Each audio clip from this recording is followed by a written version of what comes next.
Hey guys, welcome to my channel, and today we're going to take a look at another horrible case with you. The Marlene Oaks case. Who owns the skull found in the woods? A crime is considered perfect when it has achieved its main goal, and the perpetrator has not been punished or has not been suspected at all. However, these days, thanks to the latest technology and scientific approach, it is becoming increasingly difficult to commit such a thing. Moreover, even old, unsolved cases that seemed perfect in the past are being successfully solved decades later. In 1980, an auto mechanic named William Bill Major also thought he had committed the perfect crime that would never be solved. Hardly a man could have guessed that, more than 2 decades later, he will still have to stand trial and get a well-deserved sentence. And the initiator of the new investigation was his own daughter, whom he deprived of a mother in early childhood. And now, let's study the whole story in detail, deconstruct this perfect crime and imminent punishment. To be fair, it should be noted that this high-profile and very cruel case of the disappearance of a young mother, Marlene Oaks, could have been solved back in the distant 80s because the victim herself, who had a premonition of her imminent death, left many clues to the police, to which the law enforcers for some reason did not pay due attention. Marlene Oaks, the early years. A girl named Helen Marlene Oaks was born in 1954, the 7th of December, in the small town of Martinsville, in the state of Virginia, and was the middle of 3 children of the spouses Lorraine and William Oaks. She was raised with an older brother and a younger sister. Their family lived quite modestly, but the parents always tried to provide their children with everything they needed and bring them up worthy people. By the way, our today's heroine from childhood preferred to use her middle name, Marlene, which she liked much more than Helen. She was petite and very cute blonde, with brown eyes and a charming smile, so it was not surprising that she had a lot of admirers from an early age. At the age of 16, barely out of school, the girl, wanting to soon start an independent life and escape from parental care, hurried to tie herself to the bonds of marriage. Her chosen one was a man named William Major, who was 10 years older than her, but the couple in love, the difference in age did not confuse. The chosen one worked as an auto mechanic and seemed to the girl a serious and reliable man. Unhappy family life. Soon after the couple officially legalized their relationship, they settled in a trailer park on the outskirts of a small country town of Verona, located in Boone County, Kentucky. In 1972, the couple had their first common heir, a son, to whom they decided to give the name Donald. At that time, Marlene was barely 17 years old, and her husband was already 27 years old. 4 years later, the couple had a younger daughter, Lalana. The couple still lived in a small trailer on the grounds of the trailer park. Marlene was a homemaker, raising their children and making their modest home comfortable, while Bill worked at a service station fixing cars. He was good at what he did and was, so to speak, a jack of all trades. He had every chance to build a brilliant career, to open his own business, but the man did not particularly strive for anything. Money, spouses, barely enough for the essentials, but the head of the family, every time he managed to earn a little more, as a rule, spent it all on drink. Later, his addictions were joined by the use of illegal substances. At the same time, Bill was a sociable person, sociable and seemed very friendly to others. All these qualities helped him a lot in his work. People who turned to his workshop for help often came back again and also recommended Majors as a good specialist to their friends. However, at home, Bill became a completely different person, rude, selfish, and cruel. Former feelings that had once linked their lives together with Marlene seemed to have evaporated without a trace, left only misunderstanding, resentment, and irritation. The couple often quarreled, and sometimes their heated arguments escalated into violence. Bill was not a caring husband and loving father, and over time he became more and more like a domestic tyrant. A new neighbor and a secret lover. In 1978, A young Canadian named Glenn St. Hiller was passing through the town of Verona, and his truck suddenly broke down. On the advice of the locals, he went to the workshop of Bill Major, who willingly undertook to repair the vehicle. The stranger was traveling from Ohio to Texas. He didn't know anyone in the area, and the only hotel in the suburbs was closed, and he simply didn't know where to stay. When Glenn complained to the auto mechanic about the situation he found himself in, Bill promised to help, and quickly found him a place to stay in a trailer park and invited him over for dinner. The guest was literally enchanted by Marlene's beauty, her kindness, and friendliness. The young woman cooked a delicious meal, willingly and with interest kept the conversation, seemed very nice and open. 2 weeks later, Glenn visited Verona again to thank Bill for his help, and after another month, he decided to move here for a while. The man settled in the same suburban trailer park and took a job in Bill's shop, becoming Bill's subordinate. Also, the new neighbor began to show interest in Marlene, and in every possible way sought meetings with her. The situation in the family major has long been very tense. The spouses only quarreled, shouted at each other, exchanged insults, and sometimes even fought. For Marlene, communication with kind and courteous Glenn became a real outlet. They quickly became close, and soon became lovers. The couple spent all their free time together, trying to hide from prying eyes, but in a quiet suburb where everyone knows each other, gossip spreads quickly. Soon the rumors reached Bill, but the cheating husband didn't seem particularly upset about it. Moreover, he even strangely encouraged their relationship, and he seemed to have lost interest in his young wife. The explanation for this behavior was soon found, and it turned out to be truly monstrous. Major, as it turned out, had an unhealthy interest in his own children, and soon he began to realize his secret fantasies. The ugly truth and the beginning of the divorce proceedings. Soon, Marlene noticed some oddities and changes in the behavior of 8-year-old Donald. The boy became withdrawn, nervous, did not sleep well, and was afraid to be alone with his father. When his mother decided to have a frank talk with him, the child told her the terrible things his father did to him and asked her to protect him. Marlene was horrified by her son's confessions and realized that it was simply impossible to continue living like this. She had long planned to divorce Bill, get sole custody of the children, and move with Glenn and the kids to her native Virginia, closer to her parents.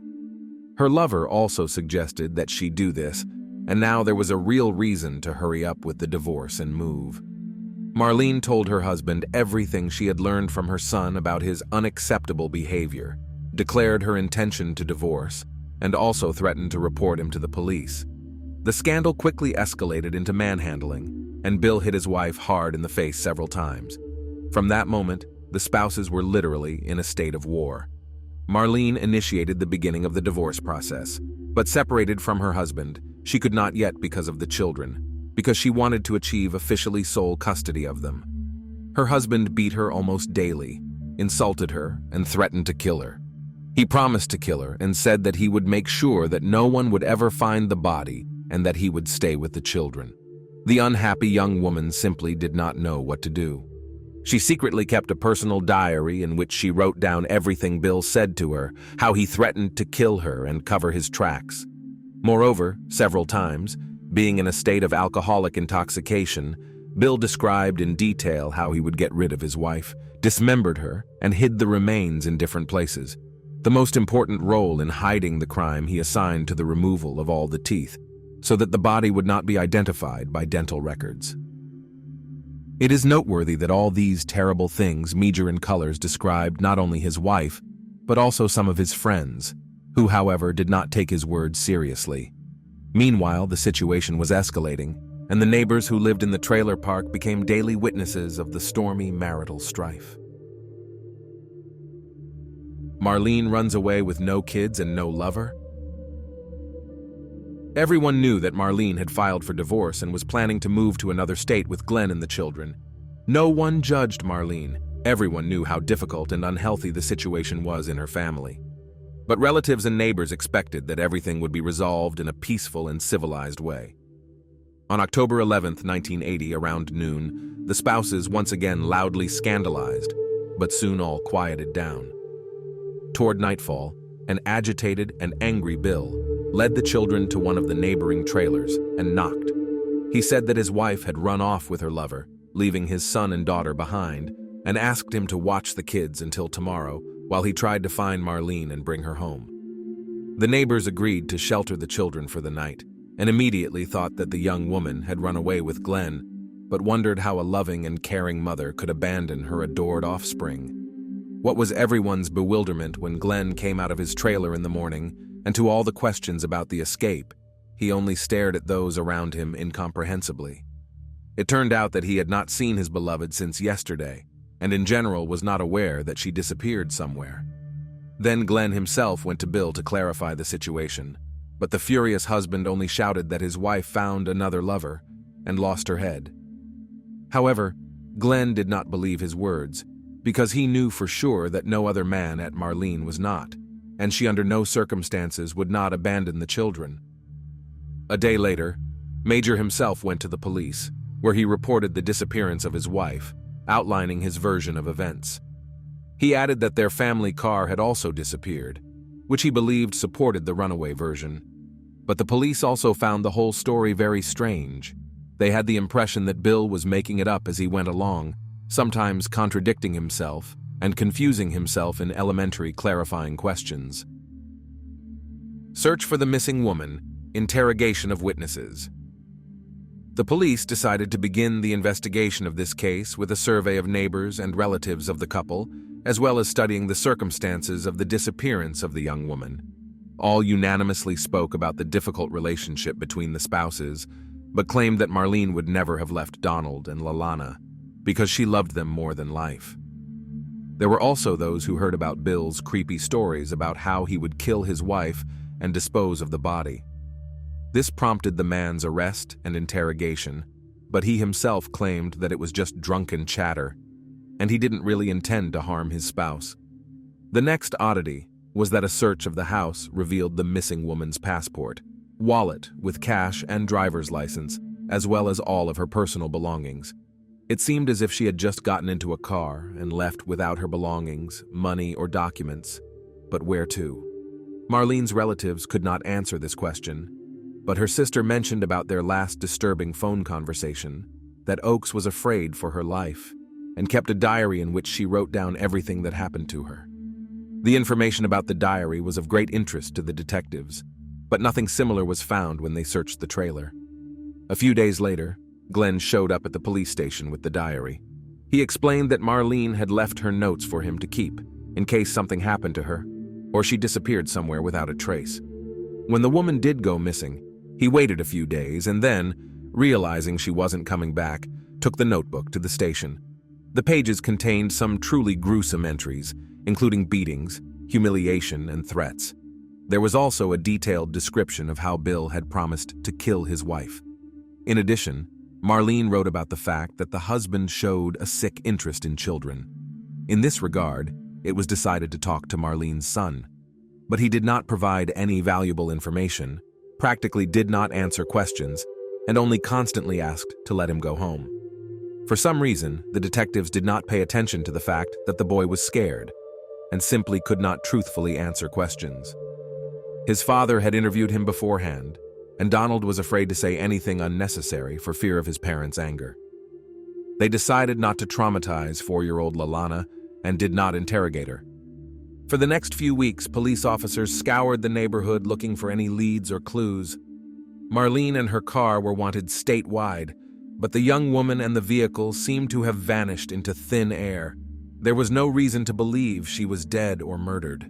The investigation has reached a dead end. The move looks like an escape. Despite the fact that relatives and neighbors testified against Bill, and the man himself was repeatedly called in for questioning, no grounds for his arrest were ever found. Neither a body nor any conclusive evidence that Marlene might have been seriously injured was found, and she was still missing. Major began to quickly sell off his property, explaining that he was going to move closer to his parents because it is very difficult for him to manage 2 children after the escape of his wife. Among other things, he sold his weapons, namely a rifle, a shotgun, and a couple of pistols.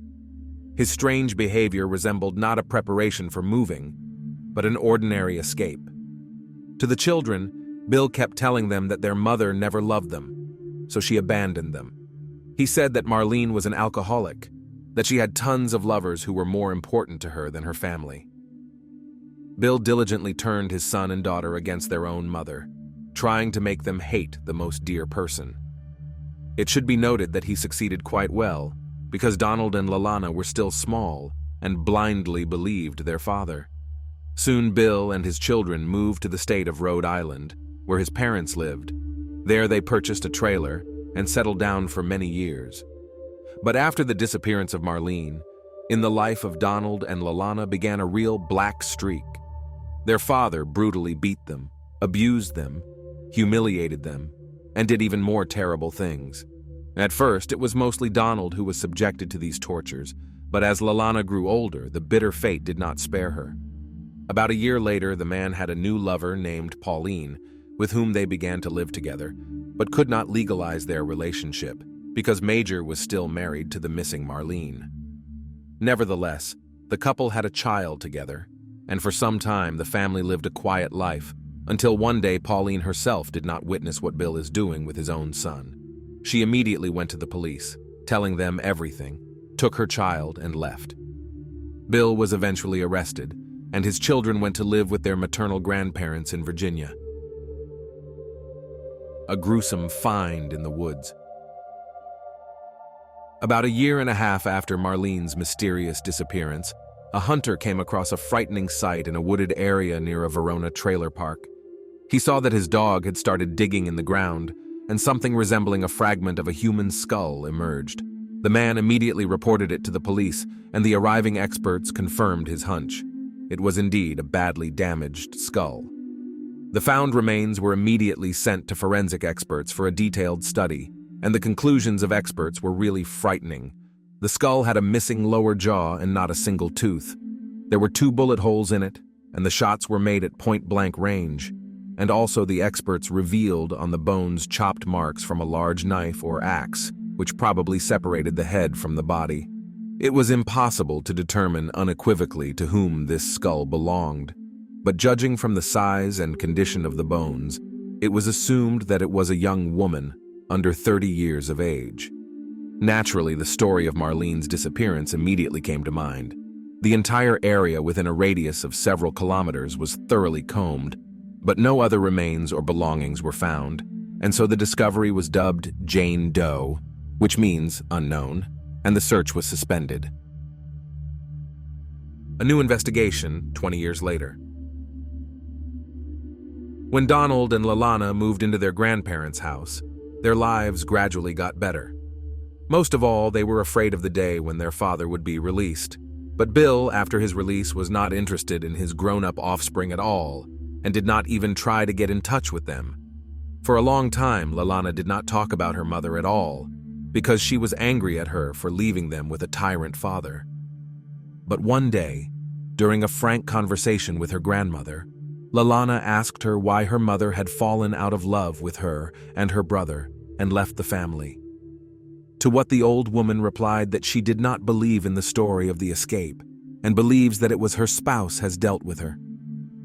At this point, the girl's world turned upside down. She looked at the situation in a completely different way and realized that the grandmother was right.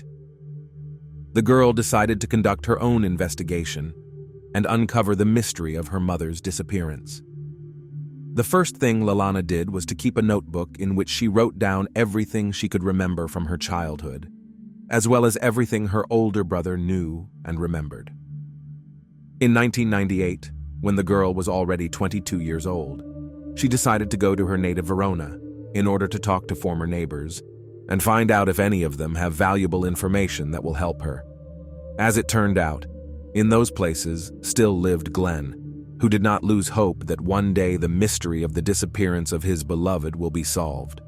His personal life has not developed. The man was lonely, worked at a local factory, and was constantly interested in the investigation of the case of Marlene Oakes. It was from Glenn Lalana learned about the diary that her mother kept, which she gave him for safekeeping before her disappearance. This diary was later added to the case file and lost somewhere on the shelves of the police archives. Lalana was able to get permission to see her mother's writings and was literally shocked by the contents of the diary. Not only did her mother know she was about to die, but she also gave the name of her killer, the method of death, and the process of hiding the evidence. After reading the notes, the girl immediately rushed to her father, whom she had not seen for more than 10 years, in order to find out the truth. It should be noted that Bill, after his release from prison, remarried, but in 1995 he had a stroke, and since then he has been confined to a wheelchair. When he learned the reason for his daughter's visit, he only laughed in her face. Lalana begged him to tell her where he had hidden Marlene's remains so that she could give her mother a decent burial. The girl promised that she would not go to the police, and everything Bill said would remain just between them. But the father only insulted his daughter, called her crazy, and said that she would never know what happened to her mother. From her mother's diary, Lalana learned about the perfect crime her father was preparing, which included dismembering her, removing all of her teeth, and burying the remains in different places. Also, Lalana, who along with her brother was bullied by Bill as a child, found out some horrific details from her father's biography. It turned out that even before meeting their mother, Bill served time for harassment. But for some reason, this circumstance police officers passed over when entrusted Majoru custody of the children after the disappearance of their mother. In 2000, 2 decades after Marlene's disappearance, her daughter initiated a new investigation into the case, providing all the materials she had managed to collect on her own. Lalana and her brother were re-interviewed, and this time they recounted everything their father had done to them, the beatings being the least of their troubles. At the same time, Lalana learned about an unidentified skull fragment with no teeth or lower jaw that had been found in the local woods a year and a half after her mother's disappearance. She began to insist on the need for DNA testing, but at the time the procedure was extremely expensive, and government agencies refused to cover the cost. However, Lalana did not even think of giving up and organized a fund to raise money for the procedure. Relatives, neighbors, and just concerned people joined in, and eventually, by the beginning of 2001, Lalana already had the necessary amount of money to carry out the identification procedure. The analysis established the degree of the girl's kinship with the previously unidentified remains, and determined that the skull fragment found did indeed belong to the missing Marlene Oakes.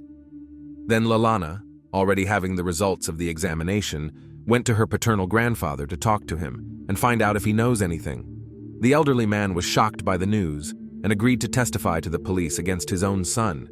Bill's father said that back in 1980, his son, being in a state of alcoholic intoxication, told him that he killed his wife with 2 shots in the head, dismembered her body with a hunting knife, and buried the remains in different places at an impressive distance from each other.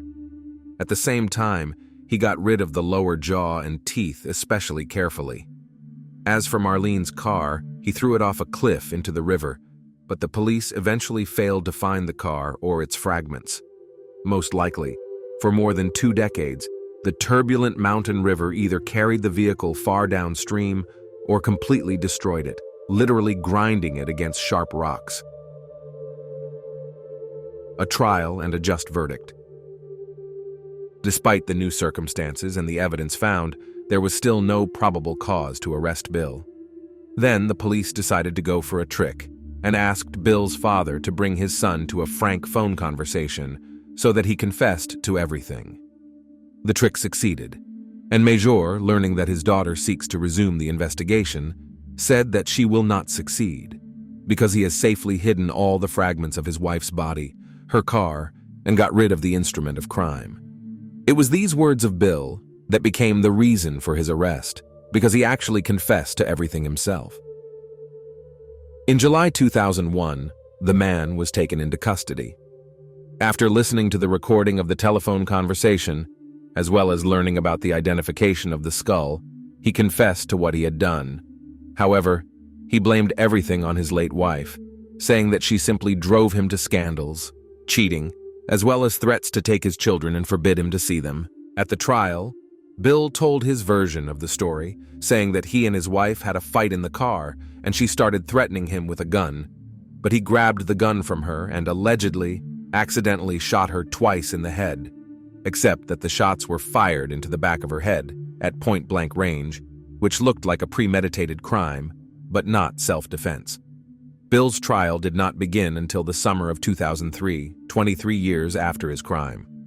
At the hearing, the 59-year-old defendant was brought in a wheelchair. He himself behaved calmly and was confident that he would be able to avoid punishment.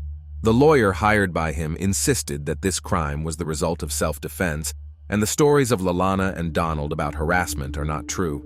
But despite the defense's best efforts, the court found Major guilty of the brutal, premeditated murder of Marlene Oakes. The man was sentenced to life in prison, which came as a complete surprise to him. In December 2016, Bill tried to apply for parole but was denied. A year later, he died in prison after suffering a second stroke. Thanks for watching, guys. Subscribe to the channel, and also don't forget to click the bell. There are many shocking stories ahead.